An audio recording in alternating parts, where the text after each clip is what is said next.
அஸ்ஸலாமு அலைக்கும் வரஹ்மத்துல்லாஹி வபரகாத்துஹு. அல்ஹம்துலில்லாஹி ரப்பில் ஆலமீன். அல்லாஹும்ம ஸல்லி அலா சய்யிதினா முஹம்மதி வ அலா ஆலி சய்யிதினா முஹம்மதி வபாரிக் வஸல்லிம். அன்புள்ளம் கொண்ட அல்லாஹ்வின் நல்லடியார்களே, இன்றைக்கான சிறப்பிற்குரிய பதிவில் நம்ம பார்க்க இருக்கிறது கடன் கொடுப்பதிலும் கடன் வாங்குவதிலும் பேண வேண்டிய சுன்னத்துகள். நபிகள் நாயகம் ஸல்லல்லாஹு அலைஹி வஸல்லம் அவங்க எல்லா விஷயங்களிலும் நமக்கு வழிமுறைகளை கற்றுக் கொடுத்துருக்காங்க. அதே மாதிரி தான் கடன் விஷயத்திலும் நமக்கு சில வழிமுறைகளை கற்று தந்திருக்காங்க. அது என்ன அப்படின்னா, நல்ல நியத்துடன் கடன் கொடுப்பது, அதே மாதிரி நல்ல நியத்துடன் கடன் வாங்குவது. நம்ம ஒருத்தவங்களுக்கு கடன் கொடுக்குறோம் அப்படின்னா நம்ம நல்ல நியத்தோட கடனை கொடுக்கணும். நம்ம பணமாக கொடுத்தாலும் சரி, பொருளாக கொடுத்தாலும் சரி, இந்த பொருளில் கண்டிப்பாக அவங்க நல்ல பலன் பெறணும் அப்படின்னு சொல்லி நல்ல நியத்தோட அவங்களுக்கு கடனை நம்ம கொடுக்கணும். அதே மாதிரி தான் கடன் வாங்குறவங்களும் நல்ல நியத்தோட கடன் வாங்கணும்.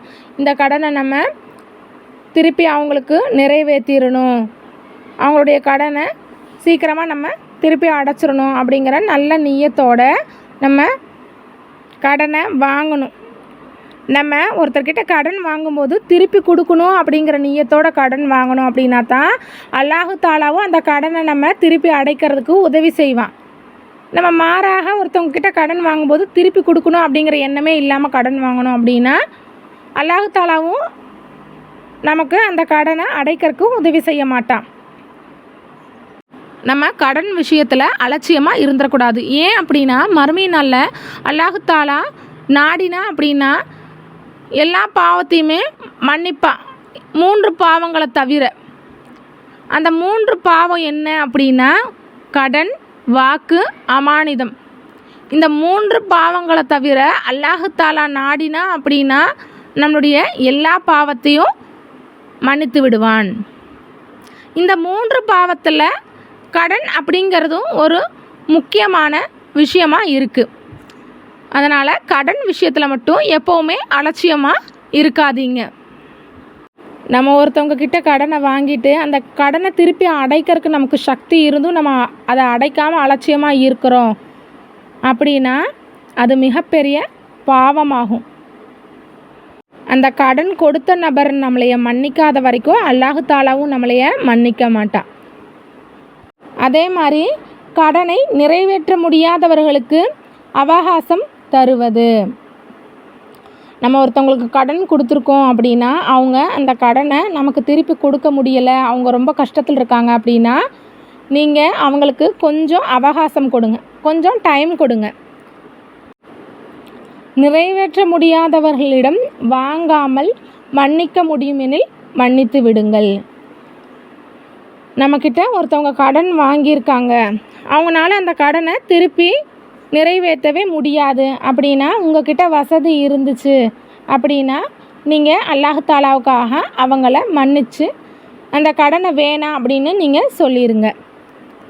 நீங்கள் அவங்கள மன்னிச்சிங்க அப்படின்னா உங்களுக்கும் நன்மை கிடைக்கும், அவங்களுக்கும் நன்மை கிடைக்கும். ஏன் அப்படின்னா, கடனை நம்ம ஒருத்தர்கிட்ட வாங்கணும் அப்படின்னா நான் முதலே சொன்ன மாதிரி கடன் கொடுத்தவங்க மன்னிக்காத வரைக்கும் அல்லாஹு தாலாவும் அந்த கடன் வாங்கினவங்கள மன்னிக்க மாட்டான்.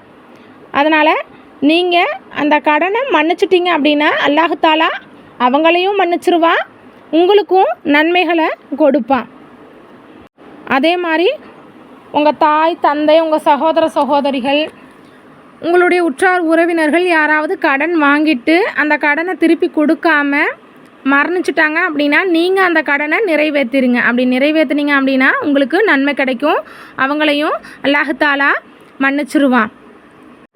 அதே மாதிரி கொடுத்த வாக்குறுதியின்படி கடனை நிறைவேற்றுவது. நம்ம ஒருத்தவங்களுக்கு இந்த நேரத்தில் நான் கடனை திருப்பி கொடுத்துட்றேன், உங்களுடைய கடனை திருப்பி கொடுத்துட்றேன் நான் அப்படின்னு சொல்லி நீங்கள் கடன் வாங்கினீங்க அப்படின்னா முதல்ல சொன்ன மாதிரி தான் உங்களால் அந்த கடனை நிறைவேற்ற முடியும், உங்களுக்கு சக்தி இருந்துச்சு அப்படின்னா நீங்கள் அந்த கடனை நிறைவேற்றிடுங்க. அந்த கடனை தள்ளி போடாமல் இருக்கிறது மிக நல்லது. நீங்கள் கடனை தள்ளி போடணும் அப்படின்னு நினச்சிங்கன்னா கண்டிப்பாக அந்த கடனை கடைசி வரைக்கும் அடைக்கவே முடியாது. கடன் விஷயத்தில் இறைவனை பயந்து கொள்ளுங்கள். அல்லாஹு தாலா நம்மளைய மன்னிக்கல அப்படின்னா நம்மளால் சொர்க்கம் செல்ல முடியுமா? இன்ஷா அல்லாஹ் அல்லாஹு தாலா நம் அனைவருக்கும் சொர்க்கம் செல்லக்கூடிய பாக்கியத்தை வழங்குவானாக. ஆமீன். நாம் யாரிடமும் கடன் வாங்கியிருந்தால் அந்த கடனை அடைக்கக்கூடிய பாக்கியத்தை அல்லாஹு தாலா நம்ம அனைவருக்கும் வழங்குவானாக. மேலும் கடன் இல்லாத ஒரு வாழ்க்கையை அல்லாஹு தாலா நமக்கு வழங்குவானாக. நாம் மரணிக்கும் போது கடன் இல்லாமல் மரணிக்கக்கூடிய பாக்கியத்தை அல்லாஹு தாலா நம்ம அனைவருக்கும் வழங்குவானாக. ஆமீன். அதனால் நீங்கள் பிறருக்கு கடன் கொடுக்கணும் அப்படின்னா, அதாவது பிறர்கிட்ட வாங்கின கடனை திருப்பி கொடுக்கணும் அப்படின்னு நினச்சிங்க அப்படின்னா அல்லாஹு தாலாட்ட அதிகமாக துஆ செய்யுங்க.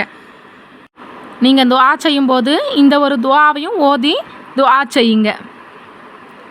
இந்த ஒரு துஆவை ஓதி நீங்கள் உங்களுடைய கடனை அடைப்பதற்கு துஆ செஞ்சீங்க அப்படின்னா இன்ஷா அல்லாஹ் கண்டிப்பாக அல்லாஹு தாலா உங்களுடைய கடனை அடைப்பதற்கு உதவி செய்வான்.